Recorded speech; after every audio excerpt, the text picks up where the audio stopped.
You're listening to Two Girls, One Crossword. How many listeners do you think we lose doing our... Every time I hear it on the podcast, I'm like, oh God, this is terrible. No, it's actually really bad. Which is sad because I feel like we have the potential to be as good as Brittany Broski is at the British accent, except she blows people out of the water every time. Her accent is amazing, and That's I do not compare. Maybe we need to commit to it more.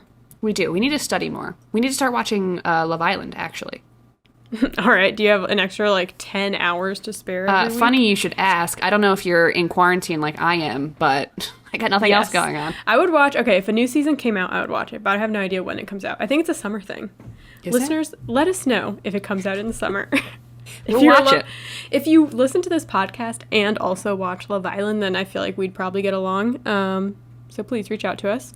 We actually have a mutual friend that watches Love Island. I don't think you would expect him to watch Love Island, but he started watching it, and he loves it, and he talks about it all the time. Who, Michael? Michael.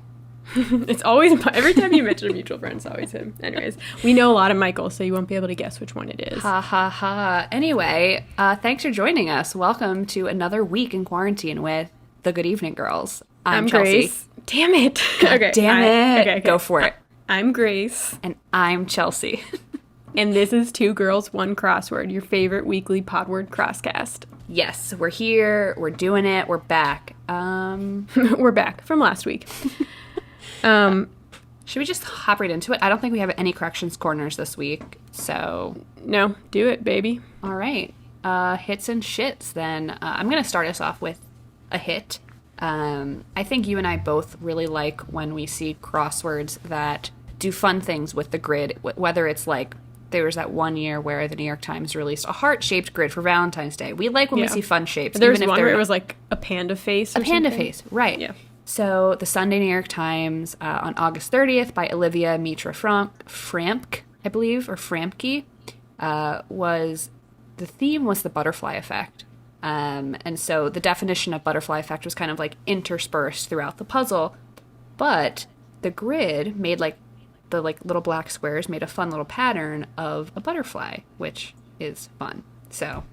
Oh, I thought it was going to be of Ashton Kutcher's face or something. Yes, actually. It was, the butterfly was actually both of his eyes. So. Okay, just like sounds the cover to a movie of the poster film. then. Yeah. Yeah, okay. yeah, exactly.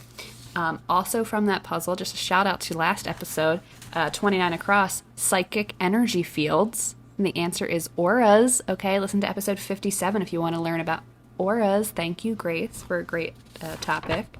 And also let us know if you have any psychic powers, because I am interested. Please. I actually did the New York Times this week a couple times. Ooh, actually, I noticed that because I went in to do one of them and I saw that it was already finished, which is fine.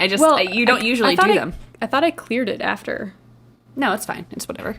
Okay. Well, anyways, I hope you're not trying to go for it, because I asked for a reveal on one of the things and it was like, this will stop your streak. I was like, uh-oh. I hope Chelsea I don't have a streak. Okay. If anybody out there thinks that I have a streak on the New York Times crossword app, the only streaks she has are on her underwear. Okay.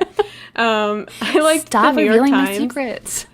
Wednesday, September 2nd by Margaret Segal. Okay. This one was just fun in general, but some things I liked were, I just felt like it was fresh for the New York Times. 14 across, I can't blank, and it was even. Yes. I can't even. And then 16 across, something reminisced in the movie Grease. This was part of a themed answer where it had to be a throw verb. Okay. But I was convinced, I had summer as the first word, and I was convinced it was summer lovin'. It fit, and I was like, well, how can it, but then it didn't fit on the down. And it was summer fling, but. Nice. Whatever. But someone please put summer lovin' into a crossword. We're not asking for much, okay? That is literally nothing. all I've asked for all month. Seriously. Her entire life. So just be respectful of that. Yeah, that and a Dyson blow dryer, and that is all I want, literally. Okay. And an air fryer, apparently. Yes. Anyway, I also did the New York Times this week. Speaking of hip and fun New York Times to do, the Tuesday New York Times, September 1st by David Steinberg. The theme was 52 across, gender identifiers often separated by slashes. The answer is pronouns, so yay. And then it was connected to 18 across, like the 52 across featured in this puzzle. and the answer is personal, so personal pronouns. And there's actually, in the grid, speaking of like fun grid formations or whatever, there was a big slash down the center of the puzzle, like, like you see in between your pronouns when you list them like in your email or whatever. Oh, I didn't even notice that. Yeah. And so there would be clues on either, or answers on either side of the slash that were just, regular answers. But if you looked at them, you would see that the ending and the beginning of each of those answers would be pronouns. Like, for instance, 22 across, eponym of a certain tennis stadium in Queens, and the answer is Arthur Ashe. 26 across, group of bison is a herd, but the end of Arthur Ashe is SHE for she, and the beginning of herd is HER, so she, her. Then we have 33 across, nevertheless, informally is but hey. 35 across, New York City Opera House is the Met. Would it be they, them on either side of the slash? 46 across, post-workout feeling is ache. 47 across, cats with Himalayan hair, with long hair and blue eyes. The answer is Himalayan, and so it would be he, him on either side of the slash. So that was fun. I did this puzzle. I didn't even realize that was a... Did you do it on paper? No, I didn't. But now that I have it printed out, though, the grayed out squares, like not the blacked out ones, are really light. I don't know. Oh, okay. Yeah. I don't know. Or I just didn't pay attention. I was just, tearing through it. She was. She was going so quick that she had no idea. I did like this puzzle. There was one that I put down for my hit. One down, tattoo subject who might disapprove of tattoos. Mom. It's mom. So good. It was good. That was on my hits as well. That was a good puzzle overall. Oh my gosh, that was on your hit? That was a fun puzzle. Yeah, so I feel like I've been kind of, boycotting the New York Times, but they had good people this week. And I think the one today was supposed to be good, but I wasn't able to do it today. Oh, I didn't do it today. Maybe I'll talk about it next week. Yeah. Stay tuned. Speaking of New York Times puzzles, I did the Monday New York Times, and this is not a shit necessarily. Okay? But, so let's just get into it, okay? It's not a shit, but I'm going to get into it. Monday New York Times, August 30th, Anne-Marie Crinion. God, I forget what the number, I didn't put the number down, but it was hit Broadway musical set partly in Paris for short. And the answer is Les Mis. But I entered it in as Les Mis with an S. The answer was Les Mis with a Z. And I was like, I filled it in with a Z, and I was like, this is offensive to me. It's an S. So of course I went to the internet right away, and I was like, is it Les Mis with a Z or Les Mis with an S? And it's like a huge debate online, okay? Multiple people are like arguing with people about whether it's a Z or an S, so I think it's just funny. But I found a really interesting, funny kind of spoof article on Vulture called Is It Spelled Les Mis or Les Mis from 2012. And the two authors of this article basically interviewed each other back and forth and kind of shit on one another about whether it was a Z or an S. One great point that I pulled from this article was the official website for Les Mis is Les Mis with an S, lesmis.com. So do with that what you will. I mean, like I said, it's not a shit, but you know.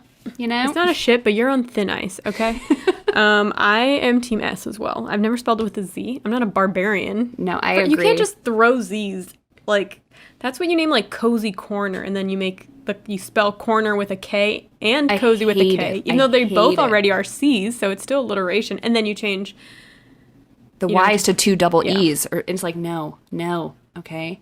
People are going crazy these days with spelling, and I just literally cannot. So I did the Washington Post Sunday by our friend. Love it. He's our friend. We're not his friend. Yeah, Evan Bernholz, and there are a lot of friend. This one is always fun, although it's really big, so I don't always do it. That's what she said. But some Nice. clues that I liked were, this is a little shout out, 78 down Chicago style hot dog topping. Relish. At first I put in pickle at first.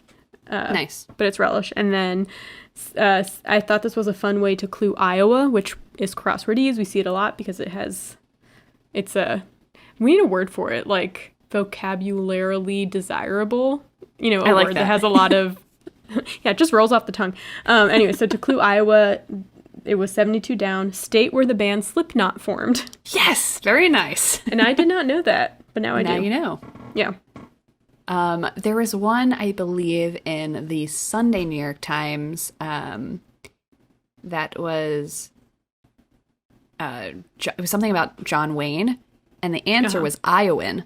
And honest to God, or no, it was like John Wayne at birth, and the answer was Iowan. And me being out of my freaking mind, literally convinced myself that John Wayne was Welsh, and he had originally been named Iowan, like Ewan or something like that. And Matt looked at me and was like, Chelsea, that says Iowan, like the state. Like he was born in Iowa. And I just revealed something really embarrassing about myself on this podcast. So you're welcome, because I'm out of my mind. So. Yeah, that's a stretch, even for you. I don't know what was wrong with me. I was tired this morning, I think, when I did that puzzle, because I did it this morning on the Thursday. Okay. Did you do the New Yorker at all? I don't think so. The Monday New Yorker was really good. The Mondays are so difficult at the New Yorker, but I learned so much through doing them. Just like there's so many interesting like trivia things that they put in there. First of all, the opener from the Monday New Yorker, August 31st. This is by Anna Shechtman. Won across annual outdoor drag festival that began in New York City in 1984, and it's Wigstock. It's a great opener. I did do that one. And then 15 across, semi-homemade casserole popular in the American South and Midwest.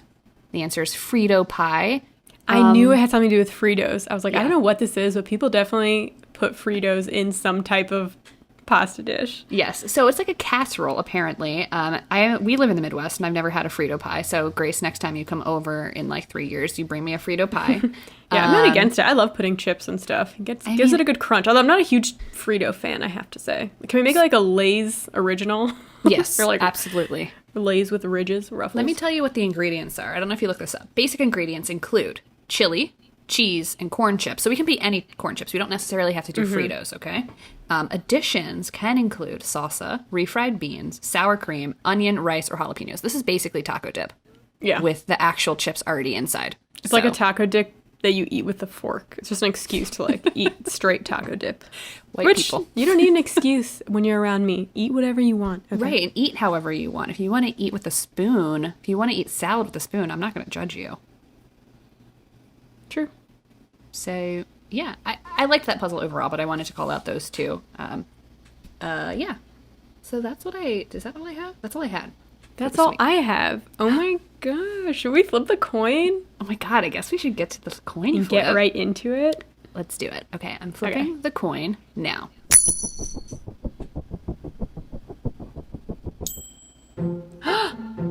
It's heads. Surprise. It's you. It's me. I haven't gone first in a while, so. I know. Buckle in, folks. It's going to be a bumpy ride. So let's hop right into it. My topic comes from the Monday New Yorker, August 31st, Anna Shechtman, 7 Down. Organization that once funded the Museum of Modern Art, Partisan Review, and the Paris Review. And the answer is CIA. Right? Ooh. So I thought that this was super interesting when I filled it in. I had no idea. And I was like, what do you mean? Why the heck would the CIA fund these like artistic endeavors, right? I was very confused. And so, of course, I was like, I'm not going to do this as my topic. It's probably like too much of a deep dive. Like the CIA stuff can get kind of heavy. And I have like between 15 and 20 minutes to teach anybody anything. Yeah. And you know what I said? I said, you know what, F it. I'm going to do a very general overview. So, just bear with me here. Just enough that we could use it at like a bar trivia thing. Exactly. The next time we go to a bar in like 5 years. Exactly. Thank you. So keep this in your back pocket, folks. Before we get into the CIA, I'm just going to give you some context about these organizations. Let's start with the Museum of Modern Art. It is also known as the MoMA. The MoMA was established in 1929. It's in Manhattan, and it's considered one of the largest and most influential museums in the world. Have you ever been to the MoMA? I think you told me that your aunt used to take you, potentially. Yes. Okay, cool. I've actually never been to the MoMA. Wait, is that the one with the steps? Or is that the Met? No, I believe that's the MoMA. I've never been to the MoMA, and I grew up in New Jersey, but we always went into Philadelphia, not New York. So I missed a lot of the New York museums, sadly. But, like I said, it's in Manhattan. It holds a massive collection of modern and contemporary art, and it's considered to be one of the best collections of modern Western masterpieces in the world. Some artists you can see if you go to the MoMA would be Francis Bacon, Dali, Frida Kahlo, Matisse, Monet, Picasso, Pollock, Van Gogh, Warhol, Liechtenstein, among many, many others. They also have a sculpture garden there. Apparently it is beautiful. Wait, did you say Van Gogh instead of Van Gogh? I did. I believe that's how it's pronounced. Is that how you're supposed to pronounce it? Yeah, I think so. All right. I don't know. I believe that is how you pronounce it. But hey, someone correct me if I'm wrong. Yeah, I know nothing. Let's move on to the Paris Review. The Paris Review was established in 1953, and it's a quarterly English literary magazine. It was originally based in Paris, but in 1973 it moved to New York City. The Paris Review is like one of the most famous literary magazines like in history that is still running. It has published work from some of the most famous and like world-renowned modern and contemporary authors. People like Jack Kerouac, Adrian Rich, Samuel Beckett, like these types of people have been published there. They've had interviews with Ezra Pound, Ernest Hemingway, T.S. Eliot, Faulkner, Pablo Neruda, William Carlos William, who we talked about in one of our episodes, Vladimir Nabokov. And among hundreds and thousands of other famous authors have been featured in the Paris Review. And a lot of famous authors that you know today, a lot of them either, published one of their first stories there or kind of got started by being published in the Paris Review. It's pretty cool.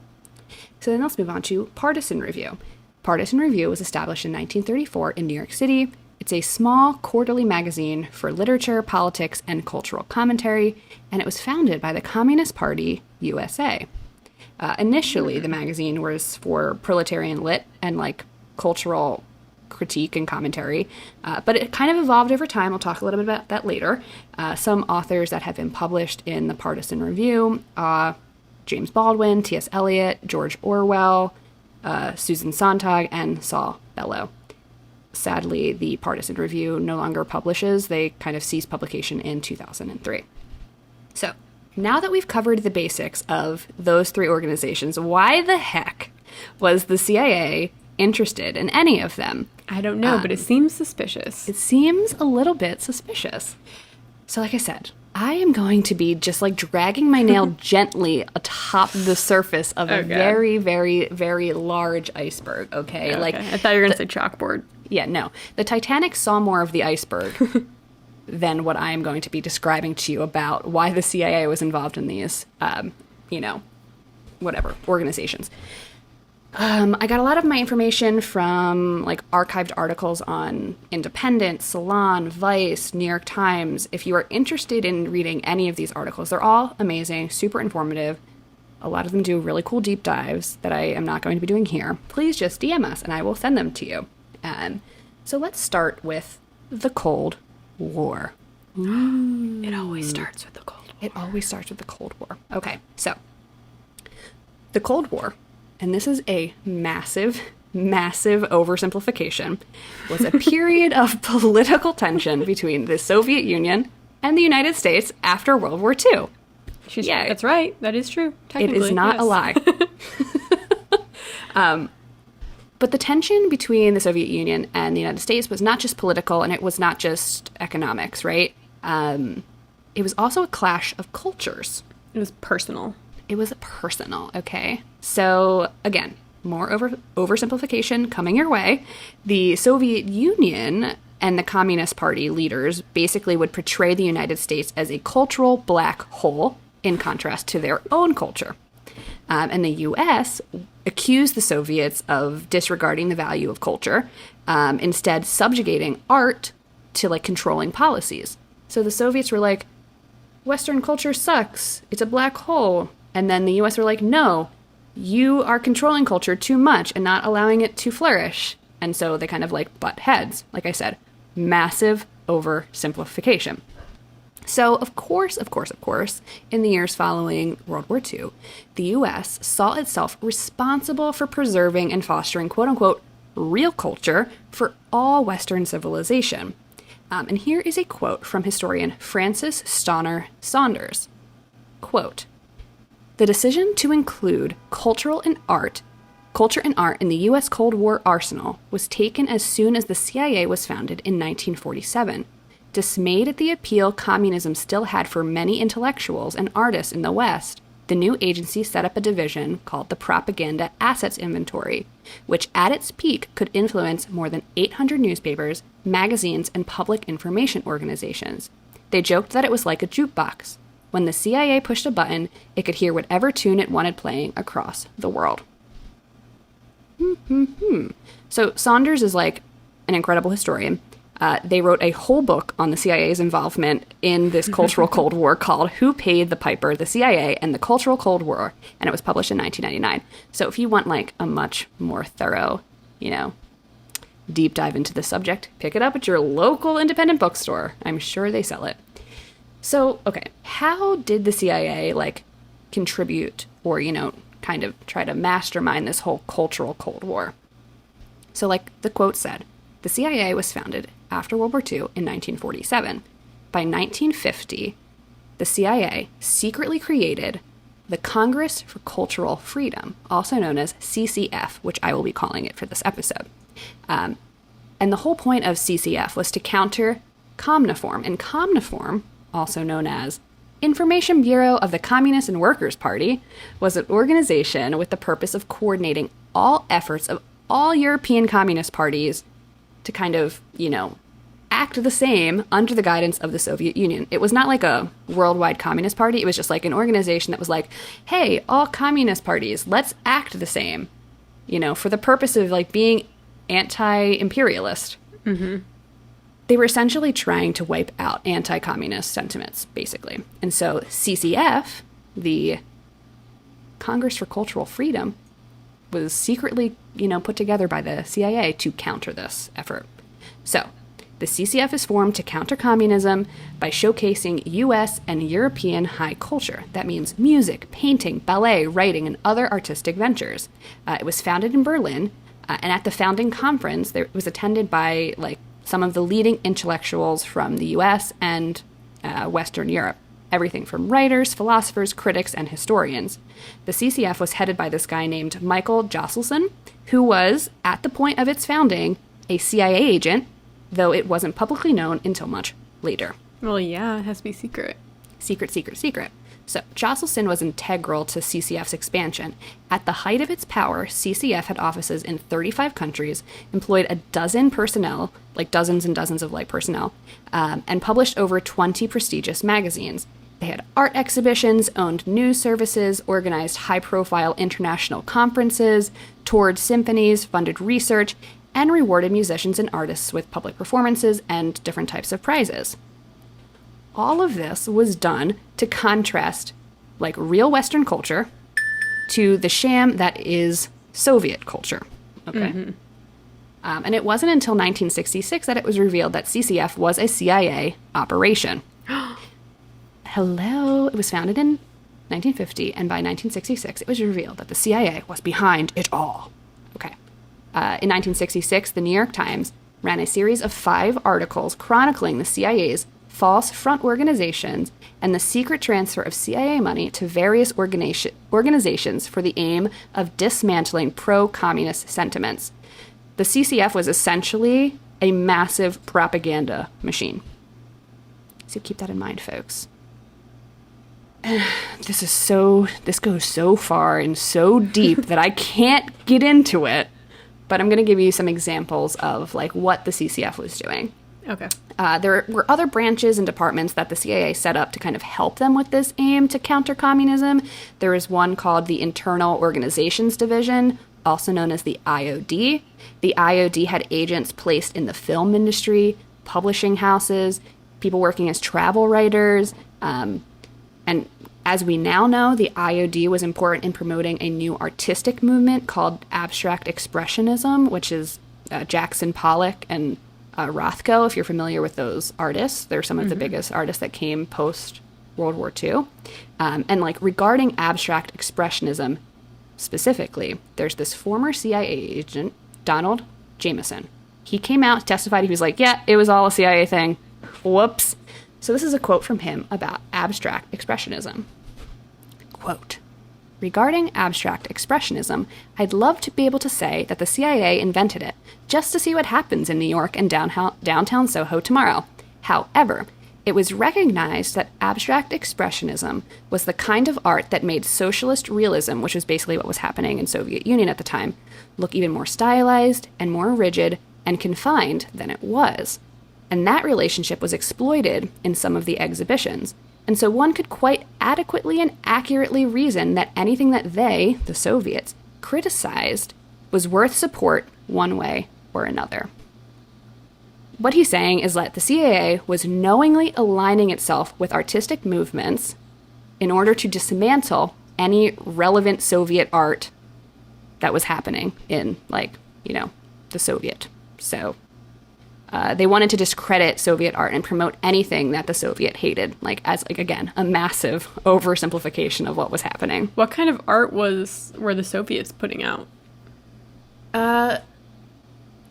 They're calling it socialist realism. So think of Jackson Pollock. He's the guy that, dripped paint across the canvas. It's just and then Mark Rothko, he's the guy that has the lines and the colors.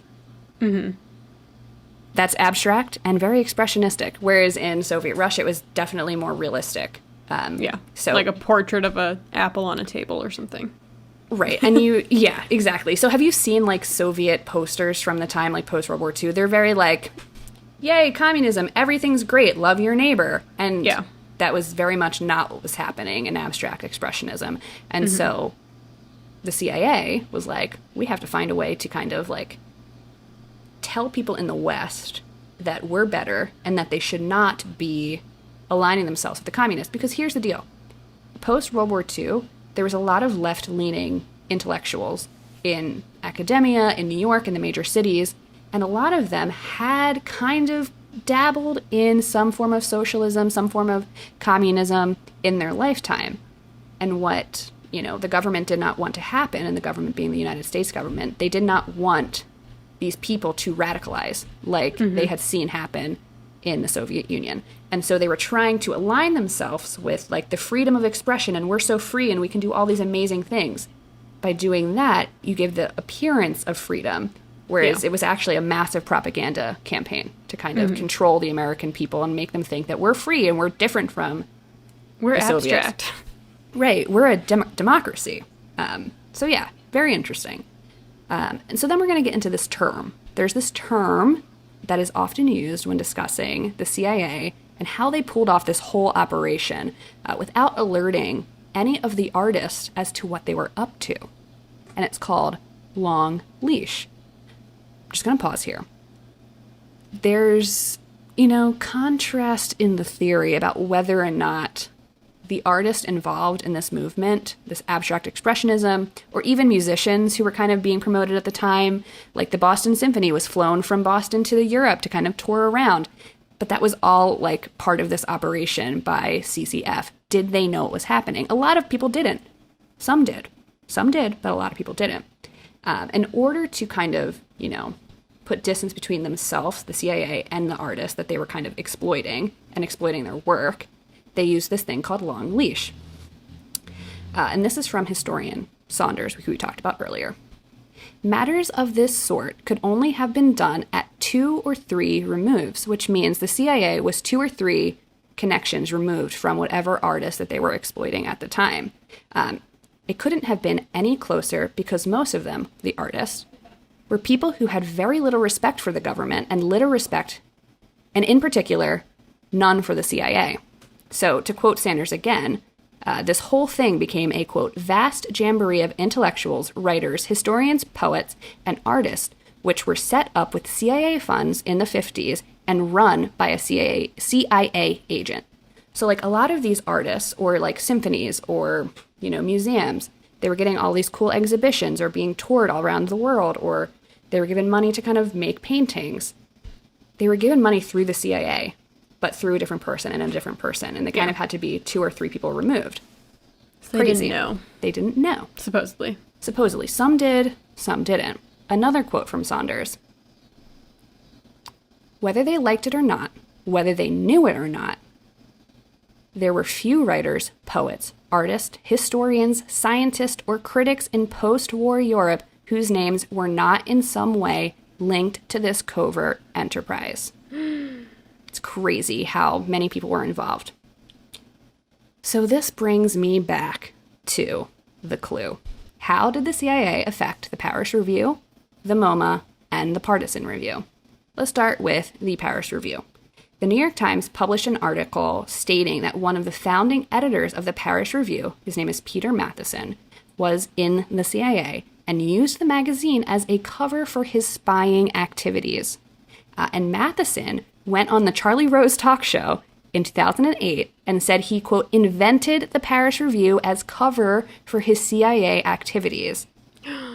It's crazy. And a sham the whole time. A sham. And though he claimed the Paris Review was not connected to CCF in any way, so he was saying, like, I acted as a lone wolf. I was a CIA agent, and I used it to spy on people, but it was not connected to this organization that the CIA created. Oh, that's convenient. That's a lie. It was later confirmed that the magazine sold article reprints to the CCF, therefore benefiting financially from the CCF. It was also later revealed that many of the Paris Review editors repeatedly engaged with the CCF. There were some modest things, like some ad placements here and there, the aforementioned selling of reprints, that kind of stuff. But there are other instances where the Paris Review would team up with the CCF, and they would both pay for an editor to go do something, or an editor's living expenses in Paris. And of course, it goes deeper. Lots of money exchanging hands, donations, spying.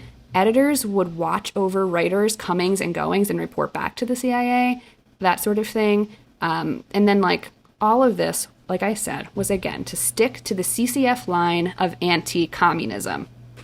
Crazy. Let's see. Partisan Review. As I mentioned earlier, Partisan Review was initially a pro-communist magazine, but by the 50s, it was definitely more of a social democratic publication, which is important, because it was pro-communist, it could not be part of the CIA's, covert CCF operation.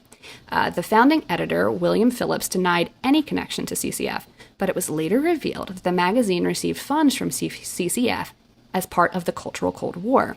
The magazine even received funds in '53 from another organization called American Committee for Cultural Freedom, the ACCF, which was another CIA front organization connected to CCF. And then, when ACCF stopped operating, it transferred half of its remaining money to Partisan Review. And there are other instances of money being funneled to Partisan Review in the form of donations, fake foreign magazine subscriptions in order to help the magazine stay afloat, and to continue to help CCF in their cultural Cold War. So then we go to the MoMA. So remember how the CIA was essential to, the success of this abstract expressionist movement? Mm-hmm. So the CCF put together a lot of abstract expressionist exhibitions during the 50s. But a lot of these exhibits were expensive, difficult to move from place to place, and so the CCF called upon millionaires and museums to help with the cost. This is where Nelson Rockefeller comes in, whose mother co-founded the MoMA. So Rockefeller became one of the biggest financial backers of the abstract expressionist movement, and CCF used his museum to curate most of its important art shows. And another link to the museum, the CCF was, friends with this guy, William Paley. William Paley was one of the founders of the CIA. He also sat on the MoMA's board of international program. Another CIA member, John Hay, was the board's chairman. And then again, another CIA man, Tom Braden, was the museum's executive secretary in 1949. So, all of these people were, involved in all of these, different artistic Yeah. Well, endeavors. They weren't even trying to hide it at the MoMA, it seems like. No, it doesn't seem like they were. But again, this came out in the 60s that this was happening. Mm-hmm. And a lot of magazines were involved in this, not just the two that I talked about, and it wasn't just the MoMA as a museum. And like I said, the Boston Symphony was flown from Boston to tour all over Europe. Louis Armstrong is somehow tied into this. There's tons of people. It's really, really interesting. And like I said, there's so much more I can talk about here, but I just wanted to kind of, like I said, scratch the surface. Before I finish, I want to say that a lot of magazines that were later revealed to be involved in this kind of CIA front organization business, they eventually folded, and reputations of the magazines and their editors were essentially destroyed. Other publications were left unscathed, much like the Paris Review, which is still a preeminent literary magazine to this day. If you get published in the Paris Review, that's insane. Like, you have made it, you know? And I can go on. Saunders' book talks about this entire operation, and there are so many interesting articles, like I said, that kind of follow these money trails left by the CIA. And like I said, they funded various magazines, artists, exhibitions, conferences, and then this whole thing was like with the aims of destroying communism, which is funny because that's basically what the CIA did for like the next 50 years. Yeah. So. Seems to be a common thread. Yeah. So, interesting things today. Thank you, New Yorker, for a great little gentle deep dive. We'll put on our tinfoil hats and dove right in. My topic is from the Sunday Washington Post by Evan Bernholz, and it is 5 across theme park since 1982. Busch Gardens. No. This is one that comes up a lot in the crossword. Busch Gardens. No, Epcot. Oh, shit. Okay. I've never seen Busch Gardens. I haven't either, but I couldn't think of literally any other theme park in the entire United States that it could be, so. All right. Well, I'm doing Epcot, a.k.a. the experimental prototype community of tomorrow. Oh my God, not today, everyone. Tomorrow. It's a great, big, beautiful tomorrow. That's not from Epcot, okay? That's in, like, Tomorrowland at MGM, Carousel of Progress. No, That's not even... wait. Oh, shiza, that's in Magic Kingdom. And I'm pretty sure someone died in Carousel of Progress. They got stuck in between the things. But that ride's not there anymore. No, it is. No, I thought they replaced it. No. Well, if they replace it, they replace it in the last 2 years. I think they did. I mean, it needs to go. But the future is like 1985. Okay, first of all, rude. I love that ride. It's a great ride to go in. If you've had a long day in the sun, you just need to sit down for 15 minutes, okay? God. Yeah. God. Okay. Yeah, it's a good ride for parents and people like Chelsea. Okay. So Epcot is a Disney park. If you don't know, you will probably recognize it from the giant golf ball it has, which is actually a ride. It is, which I didn't know. If you've never been. Yeah. But how did Epcot all start? It has a little bit more of a exciting history, I think, than just a regular old theme park. I remember, I know a little bit about how it started.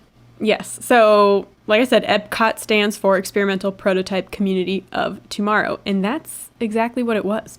So, Walt Disney had a vision to create a futuristic utopian city. To quote him directly, Epcot Center will be a community of tomorrow that will never be completed, but will always be introducing and testing and demonstrating new materials and new systems. And Epcot will always be a showcase to the world of the ingenuity and imagination of American free enterprise. You heard it here first, folks. Okay. All right. He took that to the grave. He did, because he died shortly after. He did. He died before Epcot could even be built. It's okay, true. So what was his idea? Tell me. This was called the Florida Project. It was 5 times the size of Disneyland, California, twice the size of the island of Manhattan. There's nothing else in Central Florida, so it's a perfect place for it. And a giant a giant monorail would run through it from length to length. Okay. There would be 5 sections: an airport, an entrance center, an industrial park, a theme park, Walt Disney World, and the heart of the Florida Project, Epcot Center. So Epcot Center was, quote, a planned environment demonstrating to the world what American communities can accomplish through proper control of planning and design. So Walt thought he could design the perfect city. What would the city look like, you might ask? Well, there'd be 20,000 people who were selected to live in the city under a 50-acre climate-controlled snow globe where they would be protected from the elements. Yes, this is all cuckoo bananas to me. Mm-hmm. He is also frozen, right? So this guy had big dreams. Yes. Okay, but also about the snow globe part, some people say that it never had a dome, and then other people swear, yes, it was supposed to have a dome over it. So, I don't know, take that up with...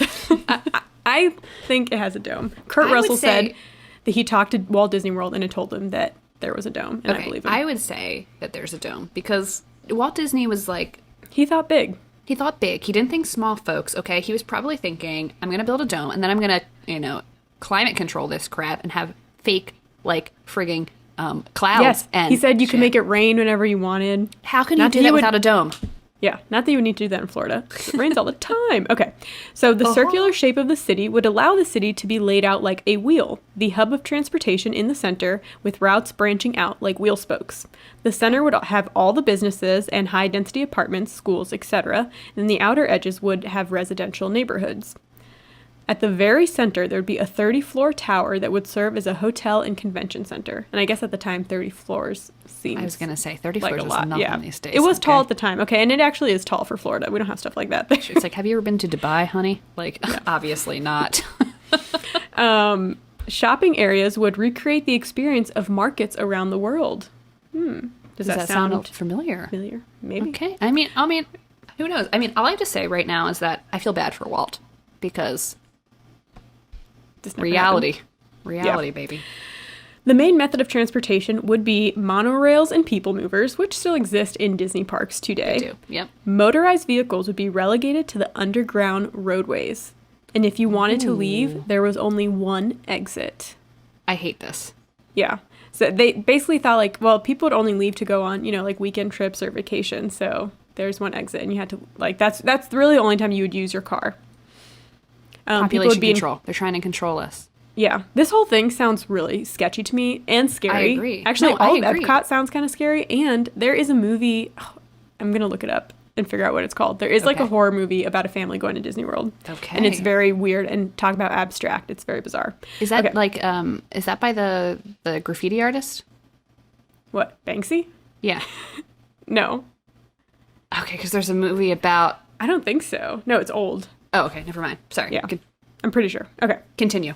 I have seen it, but I barely remember it. So people would be encouraged to find jobs within the city, and Walt believed that this plan could work in cities all over America. It was his last big passion project before he died. So why didn't it get made? Well, Walt Disney was not able to get funding or permission to start work on this Epcot part of the Florida property until he agreed to first build Magic Kingdom. Okay. He died nearly 5 years before Magic Kingdom opened. So he never broke ground on Epcot. Okay. After his death, everyone was too scared to try and run a city without Walt's guidance. I think everyone was like, this guy was nuts. I'm not making that like scary city. Yeah, no. I mean, also, like, I kind of am glad that nobody wanted to do that because it just reminds me of, did you ever see Sorry to Bother You? Yeah. Like, these, like, capitalists, they want to create, like, Yeah, it's like a Black Mirror episode. Exactly. They want to create, like, this is where you live. You never have to leave this building. You work here, you live here, you shop here, you work out here, your kids go to school here, and you never have to leave. There's only one exit, and you have to walk past a security guard. And everything's fine until the world collapses, and then they're forcing you into slave labor as horses. Exactly. Is that what Walt wanted? Maybe. I don't know. Okay, so what did they do instead? Tell me. So some Imagineers, which is what they call Disney engineers if you don't know. If you didn't know that. They wanted to focus on a park representing the cutting edge of technology and futuristic stuff.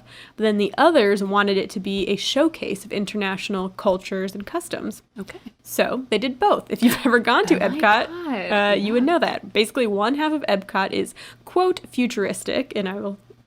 it tries to be futuristic. Right. Then the other is like a World's Fair type of thing where there is like a Norway and a Morocco, and they basically make little replicas of other countries, and they have people from those food. countries who work there. Yeah. It's a whole thing. They do a good job. Yeah. And you can also drink. I think that's one of the only, or I don't know, it used to be like one of the only places in Disney where you could get alcohol. Right. I think that has changed, but yeah, it is great. Like if you want to do, go ahead, continue. Definitely We're for going to talk adults. about this. Yeah. Okay. So Epcot was constructed for an estimated $800 million to $1.4 billion. It took 3 years to build, and at the time it was the largest construction project on Earth. It opened on October 1st, 1982. Wow. So we're almost up on some type of anniversary. Okay. Yeah, right. But what happened with Epcot? Because I feel like, some nerds might say Epcot is their favorite park. I think it's definitely more popular among adults. Just if you don't know, I grew up in South Florida, so we went to Disney World a lot. A lot of school trips would go to Disney World, and we always went to Epcot because they could push it as like an educational field trip. Right. But we were never excited to go to Epcot. We were like, can we go to Magic Kingdom instead? Like, we kind of groaned to go to Epcot because at the time, there was really no rides there. They've added there really to. wasn't. I think, like, the first time I ever went to Disney, I was 16 years old. And so I didn't get to go to Disney as a kid. Mm-hmm. I went sort of older. I loved the World Showcase. I would say Epcot is probably one of my favorite of the Disney parks. But also, I really like drinking in all of the different, like, you know, countries. So that tells you why you go to Epcot to do, like, can you make it around the world drinking something in each country? Like, that's what I do in Epcot. So I actually have never been to Epcot as someone who's over 21. So I'll take you there one day. Yeah. I feel like I've gone to Epcot so many times, though. Over it. Okay. She's over it. So, but basically, what is kind of like the downfall of Epcot? I think it's because they tried to make it super futuristic, but this was in the early 80s. So their idea of futuristic quickly became outdated. When I was going to Epcot in the 90s and early 2000s, it already seemed like a Chuck E. Cheese animatronics in the giant golf ball. So to maintain attendance levels, Disney started introducing seasonal events such as the International Flower and Garden Festival and the International Food and Wine Festival in 1994 and 1995. Again, for adults. Yes, and that became something that that Epcot was really known for. Yeah. They also started phasing out edutainment attractions for more modern rides. Mm-hmm. For example, Universe of Energy was reconfigured as Ellen's Energy Adventure in 1996. Do you think they're going to get rid of Ellen's Energy Adventure? Anymore. Yeah, they changed it. Okay, but not because of the recent stuff. Oh, okay. World of Motion, which I don't even remember. I don't know if became Test Track. Test Track is amazing. Yeah, Test Track is you're basically driving around in this car and, well, you're not actually driving, it's on a track, but it does all these, tests. Like, it goes over bumpy things and really steep hills and, I don't know. Really quick. It's the best you can get at Epcot. Okay. Mission Space is so good. Yes. Horizons was demolished in 1999 and replaced with Mission Space. Okay, sorry.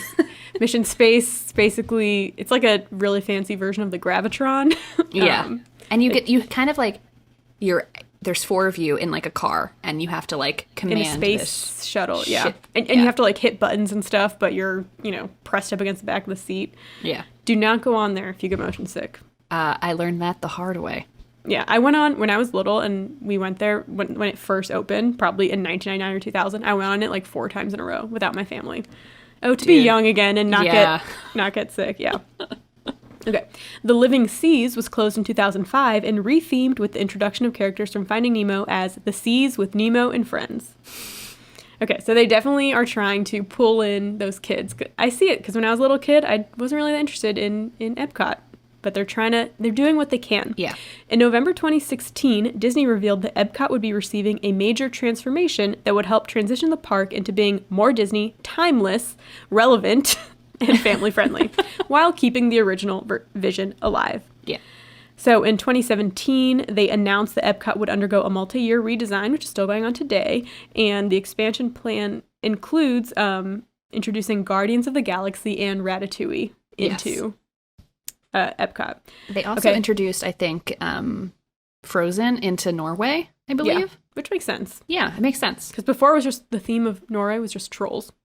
It was also like, and there was like a Viking ride, which I liked. Yeah, but the Viking ride was about a troll. Yeah. So that'll probably be turned into some type of Frozen ride. Yeah.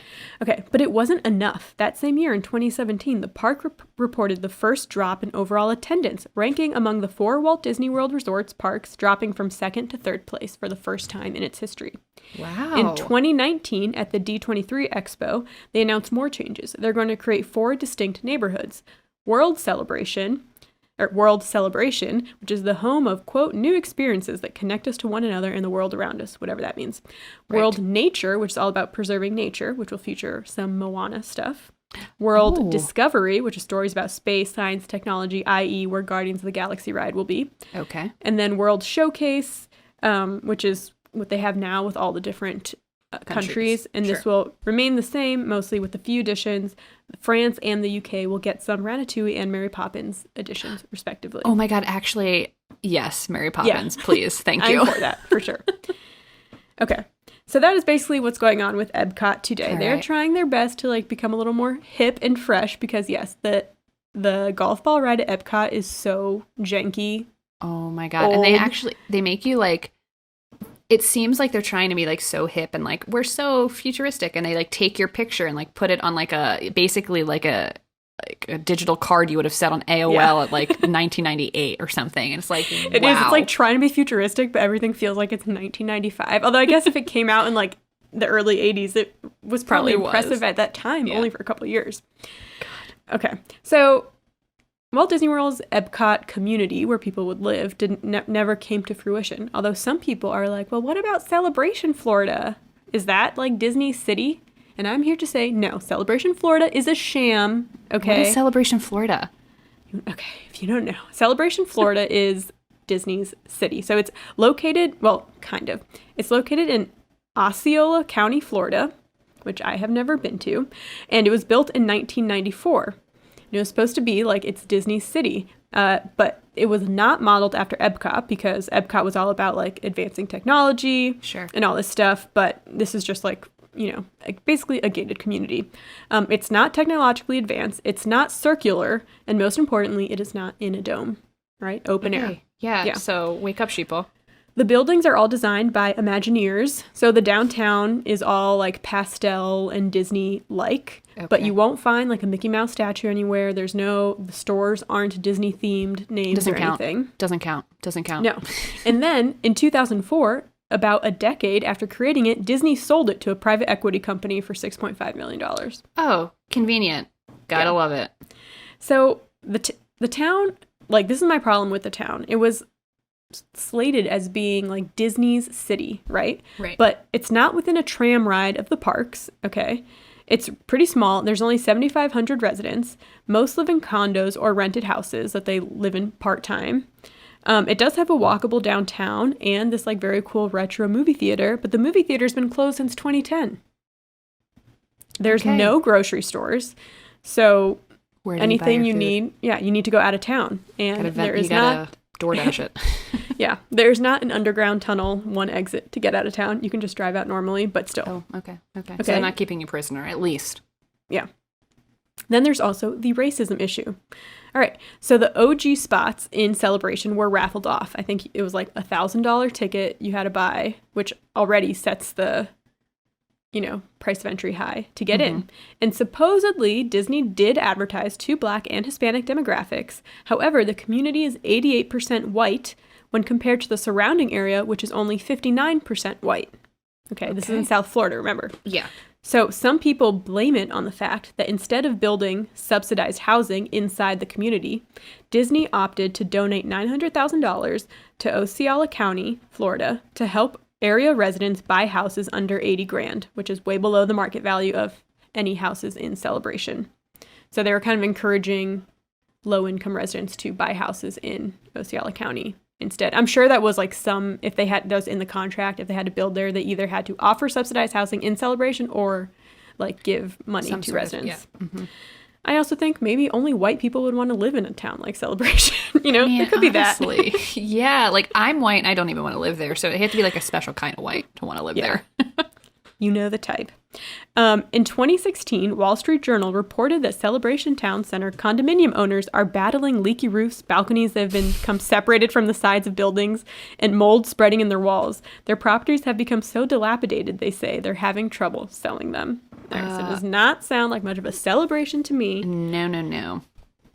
Sorry, I have to move him because he's just going to purr the whole time. You have to go. I know, but you have Okay, tune in. I'm not cutting this. Tune in.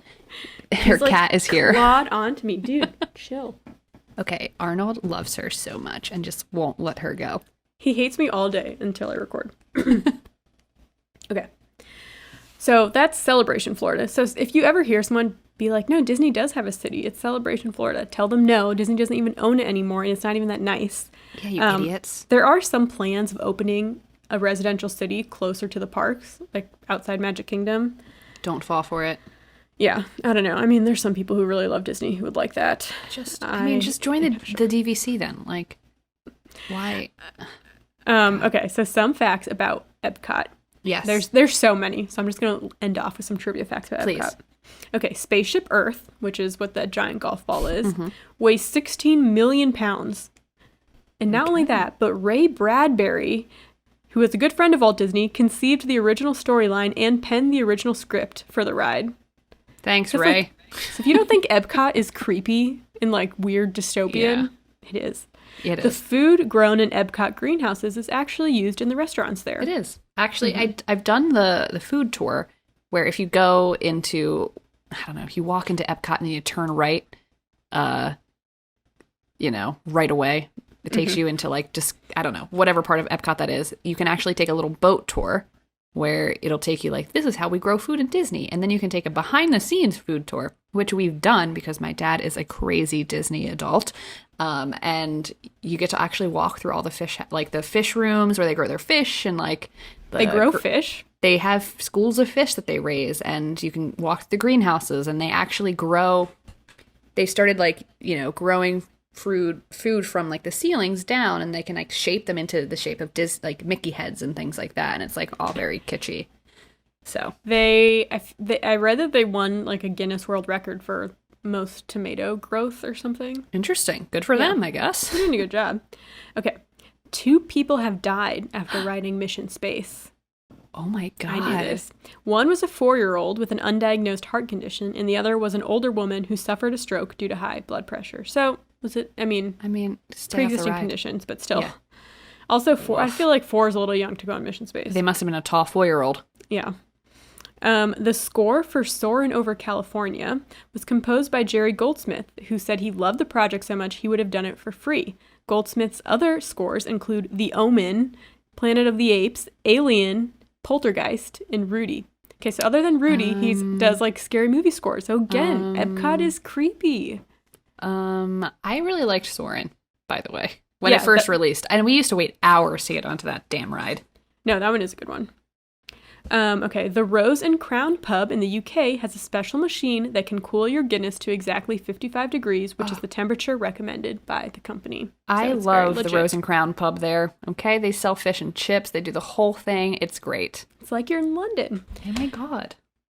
Contrary to some popular beliefs, I never thought this, but for the most part, the countries in the World Showcase are not funded by that country's government, except 2. Morocco and Norway. Not 100% funded, but they did give some money. Okay. Morocco's King Hassan II reviewed a detailed scale model of the Morocco Pavilion for authenticity and artistic effect. Interesting. Most other countries couldn't care less. Right, they're like, whatever. Morocco was excited to have, they thought it was cool. And illumination night or whatever, which is when they light up everything. They don't light up a lot of the buildings in Morocco because a lot of them have religious connotations or something, so out of respect they don't light them up. So if you're wondering, illuminations is the Epcot version of fireworks, and I believe they actually removed illuminations and added real fireworks instead, so it's not just a laser light show anymore. I think laser light show, very 80s. Very much. Cats very much. The American Pavilion is built at a slightly higher elevation than all the other countries. My God, America, am I right, folks? Disney brings in water to the Italy Pavilion from Pennsylvania because it is most similar to the water in Naples, Italy. The idea is that using a very similar water source in the pizza dough makes it more authentic. Disney will stop at nothing. They will stop at nothing. They're folks. nuts. They're crazy. And then this is the last one that made me laugh. So the Eiffel Tower replica in France is much smaller than it appears. In fact, Disney is so insecure about how small the Eiffel Tower is that they supposedly use bird repellent on the structure because they fear that a bird perched atop the tiny tower would give away the illusion. Okay. I feel I've always said, it's not about the size of your Eiffel Tower, okay? It's about how you use your bird repellent. It's true. It's true. I do have to say, I really like Epcot, as a park in Disney, but like I said, I do it for the drinking around the world thing. Mm-hmm. When I first turned 21 and we went to Disney for the first time and I was like, I can drink in every single, I made it to 4 countries before I got so drunk. Then we went to dinner in downtown Disney or something like that, or on the boardwalk at Disney. I don't remember dinner at all. That's how drunk I got. And I only drank at 4 I have countries. No desire to get drunk at Disney because it's so damn expensive to go there. It's I need to be remembering every second of this. No, I feel you. I mean, yeah, like if my dad is paying for my alcohol, then I don't feel bad about it. So yeah, I love Japan in the World Showcase at Disney. I think it's the most interesting, World Showcase. They have area. they have pagodas. They have pagodas. They have the most interesting like shop. Like you go into like England shop and it's like you can buy tea and crunchy bars, and which is like, yay, I like that. But also like in Japan, like they have, I mean, what's really cool about all the different locations is you have people from those countries working there. And like, so you walk into Japan and there's Japanese people working there, and there's like all these cool Japanese cultures, and you can buy kimonos there, which is a little bit, questionable, but it's cool. And you can also do this thing where they have oysters in the Japan section where like you can pick an oyster and they'll open it and like you get a pearl out of it. So if you're interested in doing something like that, you can. Well, another thing, a trivia fact I came across was that there was a woman who worked in Japan at Disney World, and she made, those figurines out of brown rice, or like tiny animals out of brown rice. She is the only woman, whatever that is called, like the only woman artist who does that in the world. I don't know now, but at the time the article was written, she retired in like 2013. Wow. But, yeah. That's cool. And she was at Disney, baby. Yeah. I really like rides, so Epcot is not my favorite because there's not a lot of rides, but it is fun. I mean, I would go if given the opportunity, but... Yeah, I feel like if you and I were down in Florida and we were given the opportunity to go to Epcot, like free of cost, like we would go and have fun. I like Epcot because they don't have that many rides. I'm not as into rides as Grace is. I will ride like Mission Space maybe and Test Track probably. But if you try and I'll ride one of the roller coasters once. But if you're trying to do like Rock and Roll Hall of Fame or whatever the heck it's called, like more than once, I am not doing it. Anyways, that is Epcot, and now it makes me want to go to Disney, but who knows when the next time I'm able to go to any type of theme park will be. Let's hope relatively soon. Because actually I would like to do that, because I'm not usually one that's like craving a theme park, but since I've basically lived in the same four walls for the last 6 months, I'm getting a little stir crazy. You always want what you can't have. It's true, folks. Ain't that the truth? It's true. All right, well, if you don't want us, you can still have us, and you can follow us on Twitter at The Good Eve Girls, Instagram at The Good Evening Girls, TikTok at The Good Eve Girls. Please come say hey. We like a good time. We do sometimes. But okay, until just then, relax, everyone. Yeah, okay. Don't come into our space too much. Don't bombard us, okay? Because we're a little sensitive, but we do like people occasionally. So at a distance. Anyways, when they're not looking at us. We will see you next week. Have a great one. Bye, everyone. We're the Good Evening Girls. Bye.